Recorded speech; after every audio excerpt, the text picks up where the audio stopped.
hal tersebut, Hercules mendatangi Gedung Merah Putih KPK untuk diperiksa sebagai saksi.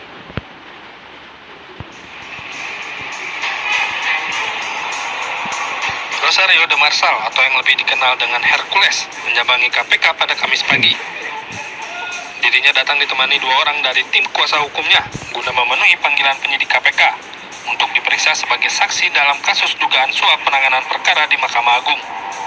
Saksi Pak Rosario de Marsal, gitu ya, yang keterangannya nanti akan didalami oleh tim penyidik KPK terkait pengetahuan mengenai dugaan adanya aliran uang begitu ya, dari tersangka bukan dari tersangka pemberi HT gitu ya, TH Pak HT. Hercules enggan menceritakan terkait hal apa saja yang didalami tim penyidik KPK hari ini. Jadi kalau kalian mau nanya ini, nanya kepada penyidik aja, karena penyidik kemarin manggil saya, kirim surat hari Selasa, saya ada 2 kota, saya nggak hadir, makanya kemarin saya tiba, hari ini saya hadir.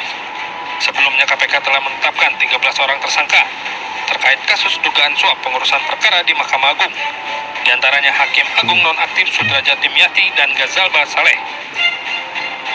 KPK menduga terdapat uang suap sekitar 2 miliar rupiah untuk mengurus perkara pidana dan perdata koperasi simpan pinjam inti dana. Dari Jakarta, tim liputan iNews melaporkan. Sementara itu, pemirsa, kasus ruda paksa di Brebes, Jawa Tengah yang sempat dikabarkan damai ternyata dimediasi oleh sebuah LSM. LSM tersebut bahkan meminta orang tua para pelaku uang 200 juta rupiah. Polisi kini tak hanya sebatas menyelidiki kasus pemerkosaan, namun juga pemerasan.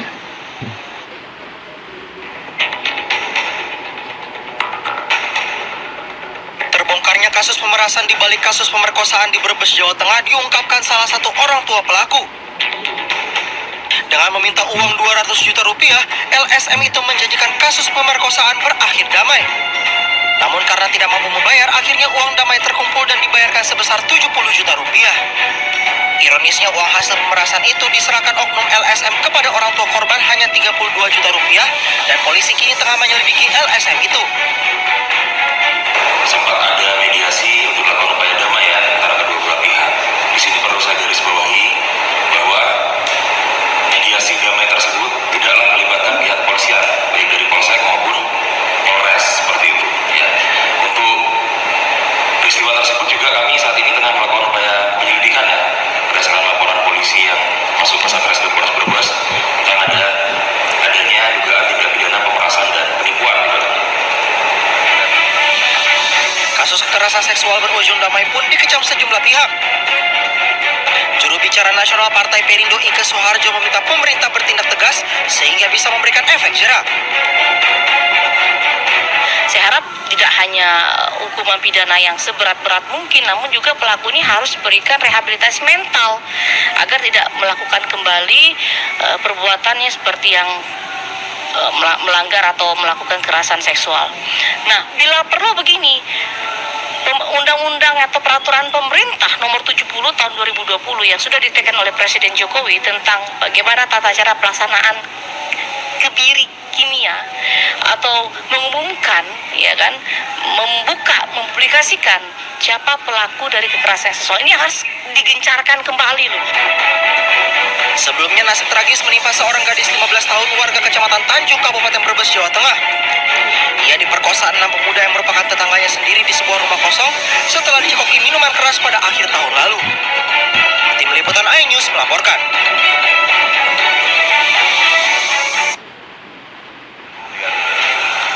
Kaget, tapi kemudian Joshua mengancam yang mulia. Kemudian istri saya menyampaikan dia kemudian melakukan perkosaan terhadap istri saya. Saya tahu kapan kamu bohong, kapan cerita kamu nggak masuk di akal. Kalian karena buta dan tertuli, makanya saudara tidak mendengar dan tidak melihat.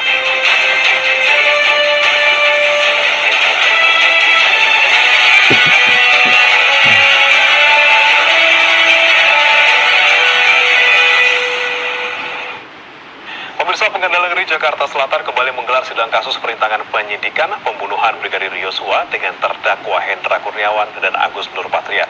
Saksi ahli hukum pidana yang dihadirkan menegaskan jika terdakwa Hendra Kurniawan dan Agus Nurpatria tidak melakukan perbuatan melawan hukum jika melaksanakan perintah atasan sebagaimana disebutkan dalam pasal 51 ayat 1 KUHP. Kedatangan dia diperintahkan untuk datang ke satu tempat menemui seorang pejabat yang berpangkat kombes, kemudian yang sedang melaksanakan mengemban fungsi paminal, ya. Apakah kedatangannya ke sana itu dalam rangka dapat dikatakan melaksanakan perintah jabatan? Iya. Ya, oke, saya lanjut. Kemudian ketika ketemu dengan seorang yang berpangkat kombes ini tadi, orang yang berpangkat kombes ini berdasarkan arahan atau perintah dari atasannya lagi, ya. Atasannya ini juga mendapat perintah dari atasannya lagi, ya. Nah, pertanyaan yang ketiga, apakah si pejabat yang berpangkat kombes yang sedang melaksanakan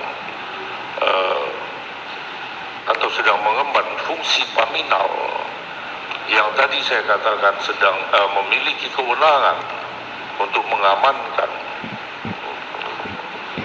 apakah dia berwenang, apakah dia melawan hukum atau tidak memberikan perintah? Dia mempunyai kewenangan sesuai dengan peraturan Kadipropam. Dia sebagai